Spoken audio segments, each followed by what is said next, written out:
Let me ask you something personal. Have you ever lain awake at night, staring at the ceiling, thinking, am I making the right choices with my money? Maybe your friend just bought a beautiful house and you're wondering, should I do that too? Or maybe someone told you about their stock portfolio doubling in 2 years and your heart skipped a beat. And now you're stuck, frozen between two worlds, not sure which path leads to real freedom. I've been there. Millions of people have been there. And today, we're going to end that confusion forever. Because this isn't just a comparison video. This is the real math.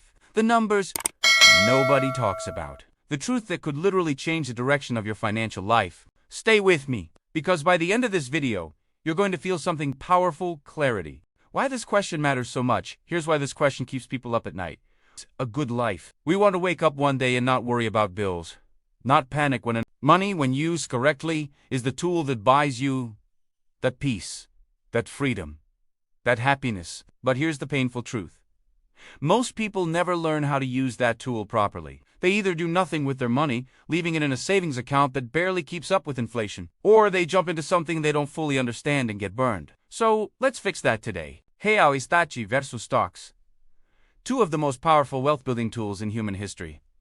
Both have created millionaires. Both have also destroyed fortunes. And the difference between the two paths, it often comes down to your personality, your patience, your life situation. Let's run the real math.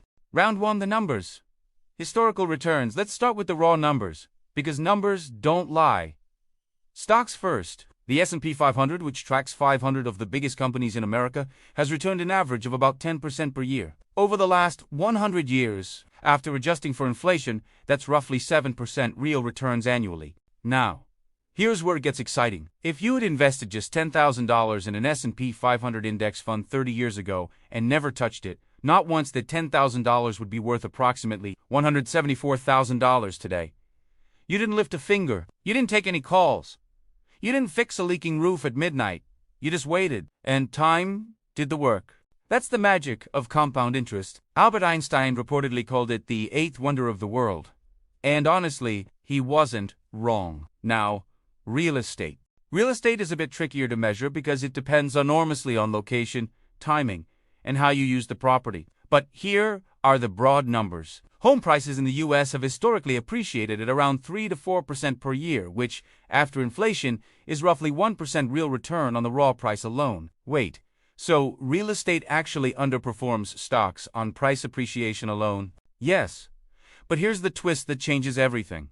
Leverage. When you buy a house, you typically don't pay full price. You put down 20%, or sometimes even less, and a bank lends you the rest. So if you put down $40,000 on a $200,000 property, and that property goes up 4%, you didn't earn 4% on your $40,000. You earned $8,000, which is a 20% return on your actual cash invested. That's the secret weapon of real estate. You're using other people's money to grow your wealth. Add rental income on top of that, which can generate another 6 to 10% cash-on-cash return, depending on the market. And suddenly, real estate starts looking very competitive. Round 3, the emotional side. Here's what nobody talks about in finance videos, and I think it might be the most important part. Money isn't just numbers. Money is feelings. And the investment that makes you the most money is worthless if it makes you miserable along the way. Let me paint you 2 pictures. Picture 1. Imagine you own a rental property. You worked hard, saved up, went through the paperwork, and you're now a landlord. Every month, rent comes in. You drive past that building and think, I own that. That's mine.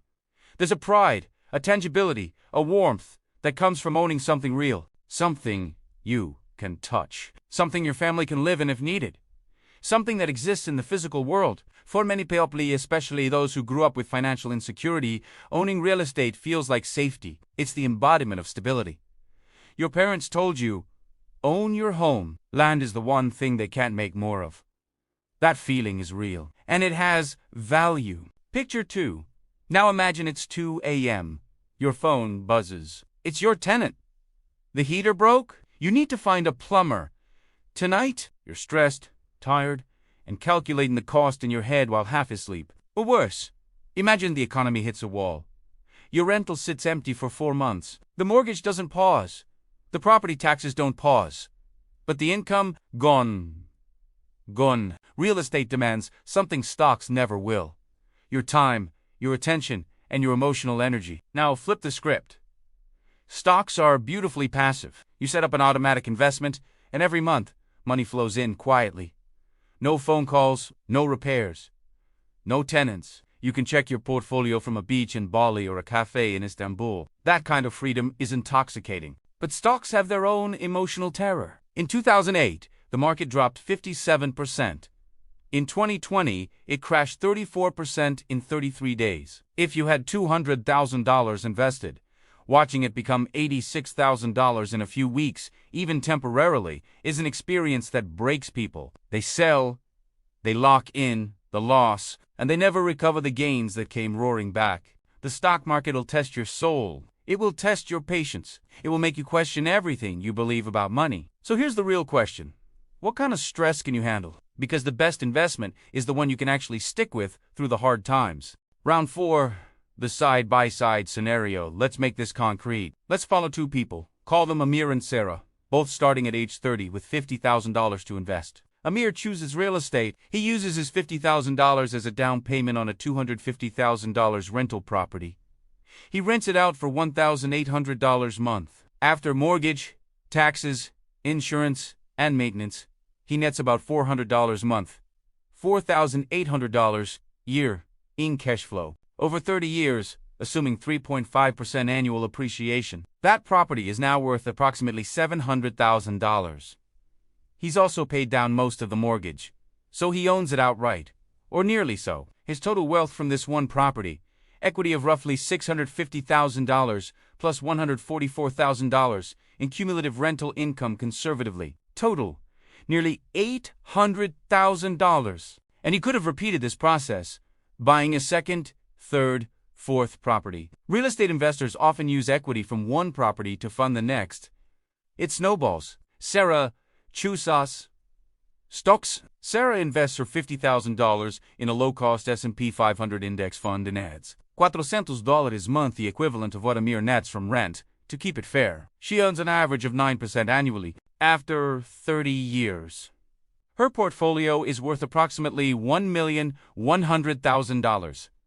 With zero phone calls, zero repairs, zero tenants, Sarah wins on pure numbers in this scenario. But here's the nuance.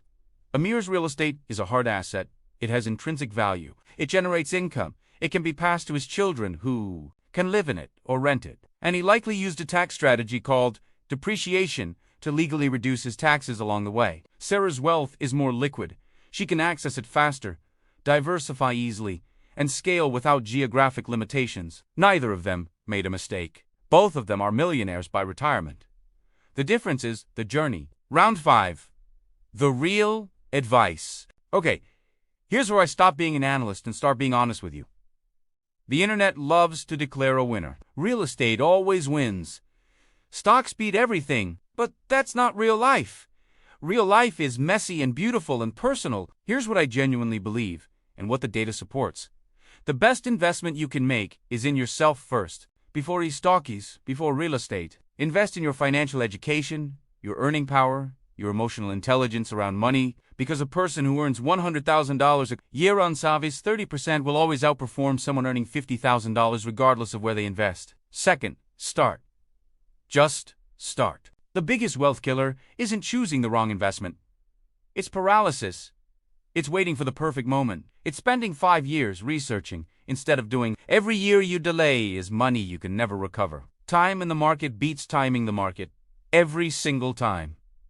Third, know yourself. Ask yourself these questions honestly. Do I have the patience to watch my portfolio drop 40% and not sell? Do I have the temperament to deal with tenants and maintenance? Do I want passive wealth or active wealth? Do I need liquidity, the ability to access my money quickly, or can I lock it away? If you're disciplined, emotionally steady, and want simplicity, stocks, specifically low-cost index funds, are probably your best friend. If you're hands-on, love the idea of building something tangible, have a good local market knowledge, and are willing to put in active work, real estate could be your path to serious wealth. And the smartest people, they do both. They build a stock portfolio for passive growth. They own at least their primary home for stability and equity building. And as their income grows, they expand into rental properties or REITs, real estate investment trusts, which let you invest in real estate like a stock, without ever buying a physical property. The emotional truth, what money really buys. I want to say something to you that goes beyond spreadsheets. We talk about wealth like it's a scoreboard, like the person with the most money wins, but I don't think that's true, and I don't think you do either. What we're really chasing when we stress about real estate and stocks and returns and percentages, what we're really chasing is peace of mind. We want to stop worrying. We want to feel like the future is going to be okay. We want to give our kids better than what we had. We want the freedom to say no to things we hate and yes to things we love. That's not greed. That's human. That's beautiful, and it's worth fighting for. So whether you choose stocks, real estate, or both, build your wealth with intention, not out of fear of missing out.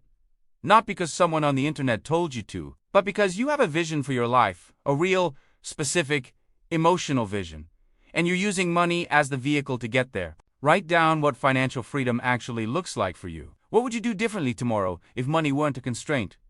That image, hold on to it. That's your why, and your why will keep you investing consistently when markets crash, when tenants leave, when everything feels uncertain. Conclusion plus call to action. So, let's bring it all home. Real estate, lower raw returns, but leverage amplifies gains, generates income, builds tangible, generational wealth, requires time, effort, and emotional resilience. Best for hands-on, patient investors with strong local knowledge. Stocks, higher historical returns, beautifully passive, liquid, and accessible. Requires emotional discipline to stay invested through volatility. Best for those who want simplicity and long-term compounding with minimal effort. The winner, the investment you actually commit to consistently. For decades. That's the real math. That's the secret. Nobody sells you in a flashy headline. If this video gave you even one moment of clarity, one piece of insight that made your financial future feel more possible, then share it with someone who needs to hear it. Your friend, your sibling, your partner. Because financial freedom is better when you're not building it alone. And if you're ready to go deeper, subscribe, hit that notification bell, and drop a comment below. Are you team real estate, team stocks, or both? I read every single comment, and your answer might shape the next video I make. You deserve to build something great. Now go do it.